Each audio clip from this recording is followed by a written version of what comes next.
बिला ताखीर मैडम रुखसाना मुसर्रत साहिबा जो सीनियर ब्रॉडकास्टर हैं उनको दावत देते हैं कि वो अस्सलाम वालेकुम, बिस्मिल्लाहिर्रहमानिर्रहीम। मैं खुद पंजाबन हूँ तो मैंने चंगा लगता है मैं पंजाबी च गल करा। साडे पंजाबियों ने अपने नाल आजकल बहुत ज्यादा यही जुल्म किया है कि असीं अपने बच्चों नाल अपने बालां नाल पंजाबी बोलनी छड़ दी है। पता नहीं क्यों, असीं की समझने हैं, सानू की मसला है। लेकिन पर मैनू ना फखर है इस गल ते कि मेरे मापिया ने मेरे नाल पंजाबी बोली, साडे घरां पंजाबी बोली गई। असीं सिर्फ क्लासरूम में जिसले जांदे सां उस वेले उर्दू बोलते सां या अंग्रेजी बोलते सां ते घरां पंजाबी बोली जाती है। तो यही वजह है कि जिस वेले मैं रेडियो पाकिस्तान गई ऑडिशन वास्ते ते अल्हम्दुलिल्लाह मैं ऑडिशन पास किया। इस वेले साडे नाल इत्थे साडे जिहड़े ने डायरेक्टर प्रोग्राम भी तशरीफ रखते हैं मंजूर कामरान साहब ते साडे इस मेहमान खुसूसी जिहड़ियां ने मिसाल स्कूल दियां मिसाल ट्रस्ट दियां डायरेक्टर भी ने ते प्रिंसिपल भी ने, इन्होंने भी असी जी आइयां नूं कहने आ। आसिफ खान साहब ने बड़ियां चंगियां गल्लां कीतियां ने। ते पंजाबी बड़ी मिठी जुबान है, ये ना एक करन वाली जुबान है, अमन वाली जुबान है।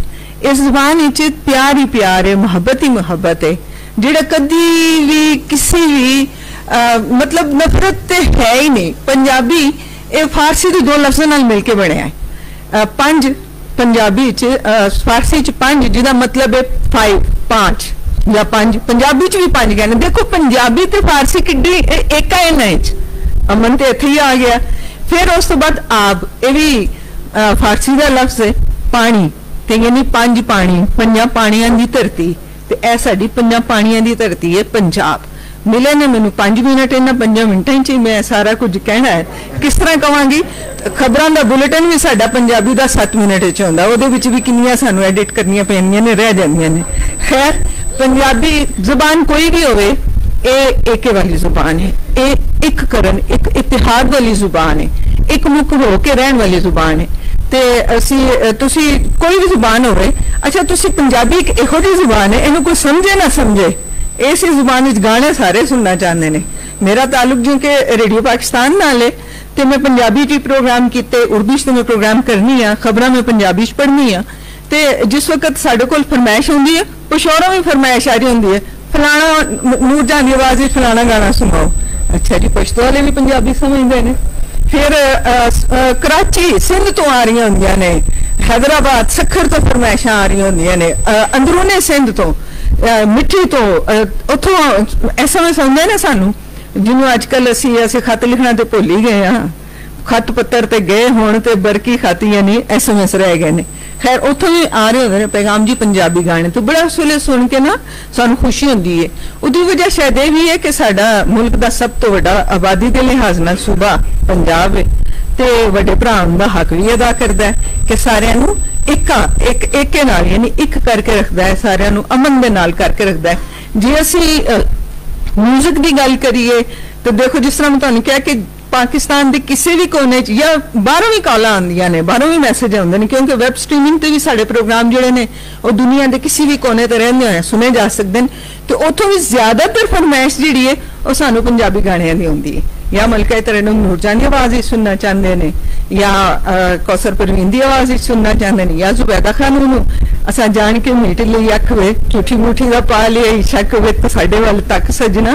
ते इस तरह के जिहड़े गीत है बड़े मकबूल ने। ते जे मलका तरन्नुम नूरजान की गल करिए तो बड़े प्यार दे नाल कहंदी है कि जदों होली जी लैंदा मेरा नाम मैं था मर जानिया।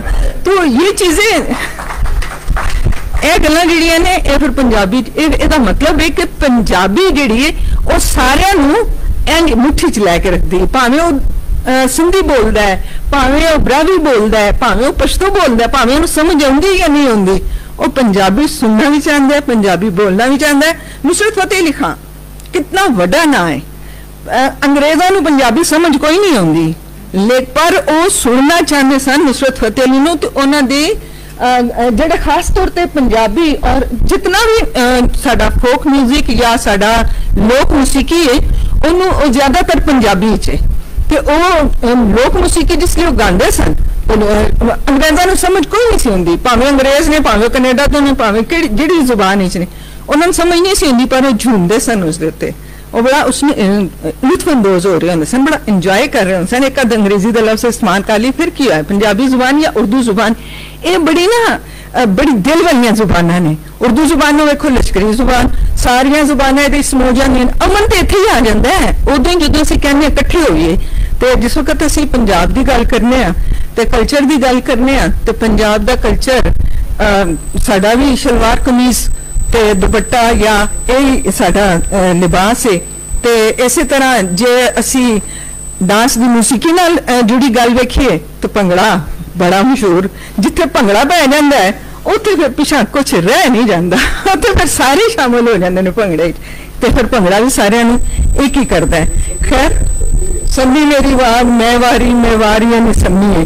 तो अच्छा सम्मी एक इहो जिहा वे कि ਇਹਦੇ ਚ ना जे किसी ਨੂੰ नहीं डांस ਹੁੰਦਾ, सम्मी शुरू हुई सारे तुसीं वेखो किधरे भी किसी जुबान विच किसी भी बोली विच जाके वेखो जिस सम्मी शुरू हो जाती है सारे शामिल हो जाते हैं। इत्थों हुण जे सम्मी असीं जाइए तो मैं पूरे 100% श्योरिटी नाल कह रही है कि मैनूं एक भी बंदा कुर्सी ते बैठा विखाई नहीं दे गया, सारे सम्मी शामिल हो जाएंगे। यही तो एक है। तो खैर गल्लां बड़ियां ने करन वास्ते, पर साडे जिहड़े शायर ने पंजाबी दे वड्डे शायर जिन्हां दे नाम तुसीं ले, उन्हां चों बाबा बुल्ले शाह, उन्होंने जिहड़ी दिल की गल कही है कि असीं स्कूलों विच कॉलेजां विच या तालीमी इदारियां च जो कुछ पढ़ने जद तक उन्होंने असीं दिल तो महसूस नहीं करते सानू उहदा फायदा कोई नहीं। कितनी सोहनी गल कही है बाबा बुल्ले शाह ने, पढ़ पढ़ किताबां इल्म दियां तू ना रख लिया काजी, पढ़ पढ़ किताबां इल्म दियां तू ना रख लिया काजी, हाथ विच फड़ के तलवार ना रख लिया गाजी, मक्के मदीने घूम आया ते ना रख लिया हाजी, ओ बुलिया हासिल की कीता जे तू रब ना कीता राजी। देखो जिस